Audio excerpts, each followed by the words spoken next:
السلام علیکم ګران اوریدونکو، زه یم تاسو کوربه سهیل اصغر خان او تاسو په خپل پروګرام نوي سهار کې په خیر راغلی وایم. ګران اوریدونکو، څنګه چې تاسو معلومه ده چې د دې پروګرامونو لړۍ کې مونږه تاسو د کور کلی د محلې د علاقې د وطن په وړو ستونزو وړو مسایلو باندې باس کوو، مباحثه کوو او بیا داسې کم چیلنجز چې مونږ ته مخامخ دي تاسو ته مونږ ته د هغې مخنیوی مونږ څنګه کولی شو په هغې باندې باس کوو او بیا په خصوصي توګه په خپل چاپېرچل کې کم داسې واړه قدمونه مونږ اخیستی شو چې د دغه وړو ستونزو او مسلو مونږ مخنیوی وکړو. څنګه چې تاسو معلومه ده زموږ په پروګرام کې زموږ کوشش وي چې د مختلف شعبو نه مختلف پوهان راوغواړو او د هغوی نه په مختلف موضوعاتو باندې د هغو سره بحث وکړو. نن د خوشقسمتۍ نه بلکې زه د ځان ډېر لوی خوشقسمتي ګڼم چې نن زموږ ته د پولیس ډپارټمنټ نه کوم چې زموږ د پولیس ځوانان دي د هغوی د ډپارټمنټ نه ډېر مهم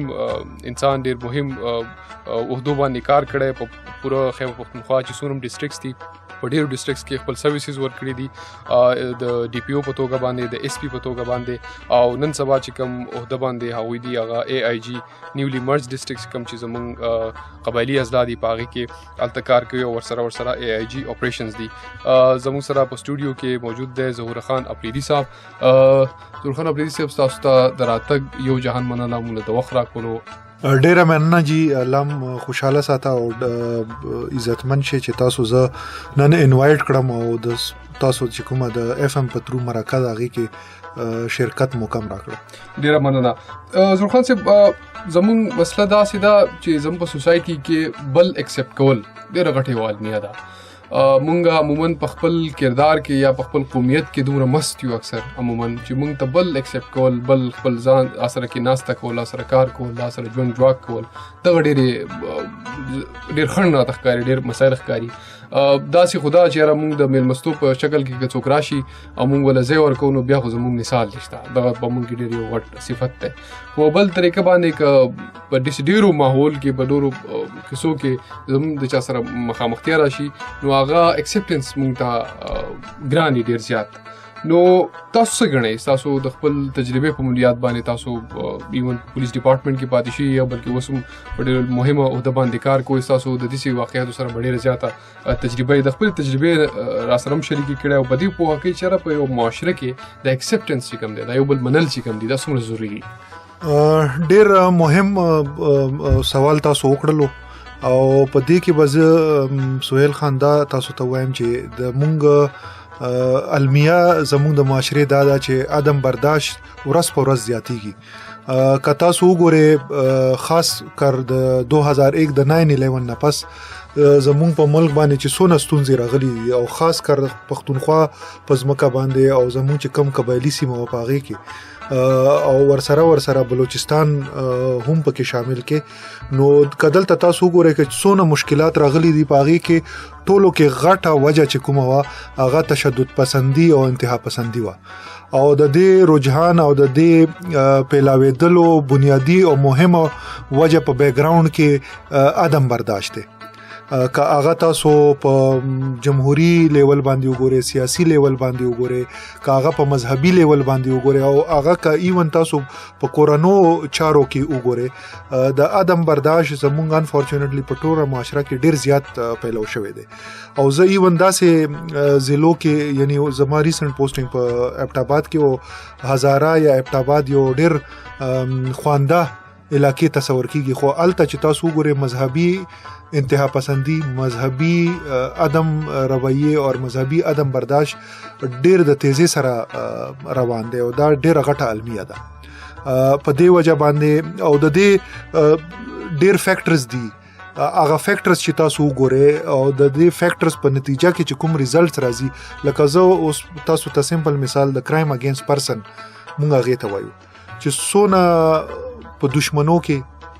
مړی کیږي، خلک جوبل کیږي، وجلې کیږي، د هغې ریشو د 2000 نه مخکې څونه وه او 2022 کې په دې 20 کالو کې څونه شوه. نو یو محتاط اندازې پورې چې ما کومو اضلاعو کې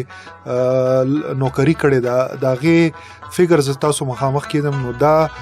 خطرناک حده پورې رسېدلې ده او دا 500-600% دا قتل او دشمنی او دا شیزونه زیات شوي دي. څنګه چې تاسو وایئ سر چې را زموږ په معاشره کې دا شیزونه په تیزۍ سره زیاتوالی پکې راځي په نسبت کموالی یعنې څومره چې زموږ د نړۍ نور ملکونه وګورو نور قومونه وګورو نو پای کې په دې وایلنس کې په ایکسټریمزم کې د دې پوره حده پورې کمی دی بدقسمتۍ سره زموږ په معاشره کې زموږ په وطن کې د دې مسایلو کې د پوره حده پورې زیاتې هم راځي تاسو څه ګڼئ چېرې دا خلک یا دا چې کوم هم داسې قسمه مایند سیټ دی داسې قسمه سوچ دی داسې قسمه فکر دی چې هغه وایلنس طرف ته ځي هغه تشدد طرف ته ځي دا موږ څنګه منې کولی شو تاسو څه ګڼئ ګورې په تاریخي لیول باندې که زه تاسو ته وایم زموږ معاشره ډیره د برداشت معاشره وه تاسو که د پښتنو معاشره ګورئ او که دا نور زموږ کوم لسانی قومونه دي قومیت په لحاظ پنجابیان وګورئ یا بلوچ وګورئ یا دا ټوله سیمه چې کومه دا برداشت نه ډکه وه او چونکې زموږ ډیر فوکس د پښتنو په سیمه باندې دی او زموږ د چې کوم د ایکس ارسټوایل قبایلي علاقې وي اوس ورته نیولي مرز اضلاع وایي په دې باندې زموږ فوکس دی زموږ په معاشره کې شاک ابزرورز وو زه دې ته شاک ابزرورز داسې هم چې څنګه ګاډي کې وي او یو د بمپي روډ یو خراب روډ وي یو کچا روډ وي او هغې کې هغه د ګاډي بیلنس هم ساتي او نن پکې کوم کسانی د هغوی کمفرټ هم مینټین ساتي زموږ په معاشره کې چې کوم شاک ابزرور زموږ روایات وو زموږ په معاشره کې داسې انسټیټیوشنز وو چې هغوی به غټې غټې مسلې حل کولې زموږ حجره وه زموږ جومات و زموږ جرګې وې زموږ د مشر کشر عزت او ادب و دا زموږ رسم و رواجونه وو چې کوم به غټې غټې مسلې به د حجرې په لیول او د کندي په لیول او د کوڅې په لیول او د ګاونډ په لیول به حل کولې انفورچونټلی هغه انسټیټیوشنز چې کوم هغه د وخت سره کمزوري شو او هغه انسټیټیوشن چې کله نه کمزوري شوي دي نو د عدم برداشت په نتیجه کې چې کوم مسایل زموږ مخې ته راغلي دي د هغې حل کولو لپاره زموږ سره پراپر فورمز نشته دی زما په خیال چې هغه فورمز چې دوباره کومه پورې مونږ وایټلایز کړي نی ری انرژایز کړي مونږ نی ریویم کړي مونږ نی مونږ به د دې مخنیوي نشو کولی اصل کې سر په معاشره کې زمونږ د ترهګرۍ چې کوم دی هغې ډېر لوی نقصان ورسه وطن ته او د ترهګرۍ په وجه باندې د هرې شعبې ته نقصان ورسېدل زمونږ چې څومره کلتور و زمونږ چې څومره ناستې پاستې وې زمونږ چې څومره د یو بل سره د تعلق کم بنیادونه و هغه د پوره حده پورې ډسټرب شو او دغه فیز چې کوم دی د منځ نه زمونږ چې کوم کلتوري ارزښت و زمونږ د یو بل سره هغه کوم مثبتوالی هغې د منځه ویوړ خو په دغه کې بیا ځوانان چې کوم دي هغه ډېر زیات ایکسپلایټ شول په دې پوره پروسس کې په دې پوره حالات کې تاسو څه ګڼئ چېرې د دې ځوانان که سپورټس اکټیویټیز دي یا د معاشري اورال ټولو کې د سپورټس اکټیویټیز چې کوم دي دا څنګه د ټالرنس طرف ته تللی شي دا څومره د برداشت ماده په یو انسان کې یا په ځوانانو کې پیدا کولی شي مونږ چې په کم موجوده حالاتو کې یو او د ترهګرۍ او انتها پسندۍ کم لیول ته مونږ رسېدلي او تاسو څنګه ویلو چې پاکستان د دنیا په هغه ډیرو کمو ملکونو کې دی چې چرته زموږ 90% نه زیاته آبادی چې کومه ده د هغې ایج بریکټ چې کوم دی د 10 کالو نه کم دی زموږ ډیر یو غټ پاپولیشن چې کوم دی هغه یوت باندې مشتمل دی او تاسو علاج هم وخولو چې د دې ټولو کې بهترین علاج او ریمیډي چې کومه ده د دې یوت ایکسپلایټیشن دی پوزټیو طریقه باندې او زما په خیال سپورټس شو لوبې شوې د لوبې میدانونه شو دا د دې نه بهترین علاج د دې نه بهترینه سټریټیجي د دې ترهګرۍ او د انتها پسندۍ د مقابلې بل نشي کېدی ځکه چې زموږ سره ډېر غټ پوټنشل موجود دی د یوت په شکل کې چې زموږ 65 to 70% پاپولیشن دی موږ ټیپ کولی شو مونږ که د لوبو میدانونه آباد کو نو مونږ به د ترهګرۍ مخنیوی وکړو ځکه چې د هغوی دپاره چې کوم فیډینګ مټیریل دی د هغوی دپاره چې کوم مین پاور دی هغه زمونږ د هغه کل نه راځي د یوت نه راځي چې کم ان ایجوکیټډ هم دی چې کوم الیټریټ دی چې کوم انسکلډ دی اور انفورچونټلی مونږ یو پوره جنریشن لوز کړلو په دې 20 کالو کې چې هغوی نه سکول لیدلی دی نه مدرسه لیدلی ده او نه مونږ هغوی ته څه سکل ورکړی دی مونږ یو سکل ورکولی شو او عادي د لوبو میدانونه مختلف لوبو کې مونږ انوالو کو مختلف لیګز مونږ شروع کو لکه د PSL څنګه شروع دی په داسې زمونږ په د مشرقي سیمه کې داسې گیمونه دي تاسو وګورئ والیبال شو فوټبال شو نور داسې د علاقايي گیمونه دي زمونږ زاړه د کلو لوبې دي او مشغلې دي چې هغه شیزونه مونږ په ریجنل لیول باندې په ډیسټریکټ لیول باندې تحصیل لیول باندې په ګراس روټ لیول باندې هغه ته مونږ پریفرنس ورکو مونږ یوت مخې ته راولو چې د چا څه ټیلنټ دی هغه مونږ پکې ټرین کو او دا ټیلنټ هانټ چې کوم سکیمز دي دا ډیفرنٹ ډپارټمنټس یې کوي ډیفرنٹ اورګنایزیشنز یې کوي اولمپیک اسوسییشنز یې کوي سپورتس اورګنایزیشنز یې کوي او کدا وکړي شي نو مونږ به دا یوت چې کوم دی هغه به مونږ یو پوزټیو سایډ ته بوزو ځکه چې دا غوي مخې ته یو لارم نشته دی چې کومه پورې تاسو پوزټیو سایډز دا غوي نه ټرین کړي اپیل کړي نوي نو موږ د ترهګرۍ او د انتها پسندۍ مقابله هغه پورې نشو کولی. تاسو څه ګڼئ سر چیرې د ټالرنس او د اکسپټنس یعنی سم چې یو بل منلی یا چې کوم د برداشت ماده ده په دې باره کې زمونږ دین سوی زمونږ مذهب سوی او هغه څومره تعلیم مونږ راکې د یو بل د برداشت کولو د یو بل د منلو. ګوره زمونږ دین ټول د میانه روي سبق ورکوي د برداشت سبق ورکوي. په قرآن پاک کې یو لفظ دی ول یتلطف او دا مډ دی بالکل د قرآن پاک او د دې بنیادی مفهوم چې کوم دی معنی چې کومه ده هغه د برداشت میانه روي خبر اوریدل د یو بل رائے تسلیمول د یو بل رائے اوریدل. زمونږ انفورچونټلی اسلام چې څنګه پورټری کیږي په مغرب کې دا غي بالکل اپوزټ دی او دا غي بنیادی ریسپانسیبل خلک مسلمانان خپل دي ځکه چې مونږ خپل نیگیټیو سایډ ټولي دنیا ته وخولې دي چې مسلمانان چې کوم دي دا په قتل او غارتګری کې هغه دي ترهګری طرف ته ځي او خلک قتلولو طرف ته ځي او زمونږ مذهب د دې بالکل برعکس دی. تاسو کوی نه که زمونږ جماعتونه دي زمونږ چې څومره مذهبي لټریچر دی او باغې کې ټولو کې غټ چې کوم دی زمونږ قرآن پاک دی بیا د حدیثو کتابونه دي زمونږ د پیغمبر صلی الله علیه وسلم چې کوم ژوند دی هغه ټول او بور لري یا هغه ډیپندنٹ دی او هغه ټول پورټری کوي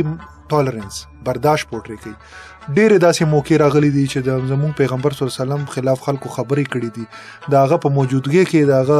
بیزاتې کولو کوشش کړي دي خو زموږ پیغمبر همیشه د برداشت سبق ورکړي دي. نو دا اومغه برداشت سبق ته چې زموږ په دې ټیم کې زموږ د علماء کرامو ډېر غټ کردار دی او هغوی ډېر غټ کردار ادا کولی شي په زموږ په معاشره کې چې دا زموږ نوې کول یا زموږ معاشره کم طرف ته روانه ده د هغې د مخنیوي دپاره زما په خیال کې د جومات چې کوم دی ډېر غټ کردار دی ځکه چې مذهبي توګه باندې پښتانه خاص کر ډېر زیات د مذهب طرف ته رجوع وي او هغوی د خپل علماء کرامو د خپلو ملاګانو خبرې ډېرې په غور سره اوریم او په هغې باندې عمل هم کوي. او تاسو که وګورئ زمونږ پولیس ډپارټمنټ کې چې کله مونږ ته داسې مسالې پیښې شي نو مونږ همیشه علماء کرام ته ریکویسټ کوو چې په خپلو جوماتونو کې آیا هر قسم مسالې وي که سوشل ایشوز وي لکه د ډرګس خلاف د نارکوټکس خلاف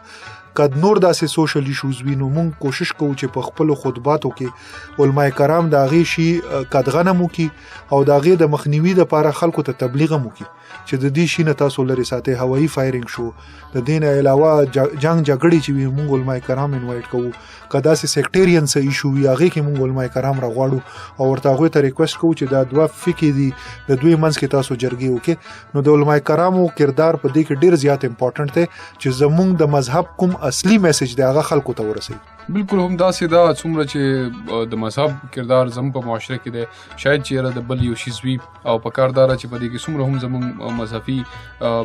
ذمہوار خلک دی او خپل کردار ادا کړي. خو سره اخرنه تاسو نه یو میسج غواړم د خپل یوت دپاره که تاسو ګورئ د عدم برداشت ټول نه زیات چې کوم مسایلو سره مخامخ وي یا کوم انسیډنټس کېږي هغه په دې ځوانانو په طبقه کې دي یو ځوان په خپل شخصیت کې دا ټالرنس او اکسپټنس دا څنګه پیدا کولی شي یا په دې په خپل چاپیرچل کې ګوري یا د خپل کردار موازنه کوي نو دی به څنګه کوي چې زه په ځان کې عدم برداشت اکسپټنس څنګه پیدا کړم. ګوره ټولو کې زمونږ خپله سوسایټي چې کومه ده ټریډیشنلی د سوونو کالونو نه ډېره یو پرامنه سوسایټي یو د برداشت والا سوسایټي پاتې ده او دا د خپلو مشرانو ته وګوري زمونږ ادیبانو ته دی وګوري زمونږ شاعرانو ته دی وګوري د هغې نه علاوه څنګه تاسو خبره وکړه چې زمونږ مذهب طرف ته رجوع زمونږ داسې سوسایټي ده چې د مذهب پکې ډیر غټ کردار دی. زمونږ مذهب ان اټ سیلف د یو شي میسج ورکوي او هغه د برداشت دی، د ټالرنس دی، د مینې دی، د مساواتو دی، د یو بل د برداشت کولو دی. نو زما په خیال چې زمونږ نوې کول چې څونه سټډي کولی شي چې د خپل کلچر سټډي مو کی، د خپل معاشري سټډي مو کی، د خپل پاست سټډي مو کی او د خپل مذهب سټډي مو کی. خپل مذهب دی وګوري، خپل حدیث دی وګوري، د قران پاک ترجمه دی وګوري، د قران پاک تفاسیر دی وګوري. څومره تفاسیر چې شوی تاسو ټول اوچت کې د قران پاک چې څومره انټرپریټیشن ایون مغربي سکالرانو کړي دي او چې کم جید مغربي سکالران دی هغه کم کتابونه لیکلي دی وګوري. اسلام همیشه د ټالرنس میسج ورکړي دی. هغه کې ایون د هدا پورې چې کوم نامنون کی دي، یعنی د الله تعالی کفران کوي، د الله د پیغمبرانو کفران کوي، دا غیب راکم اسلام همیشه ویلی دي چې تاسو ورته ترغیب کولای شئ، تاسو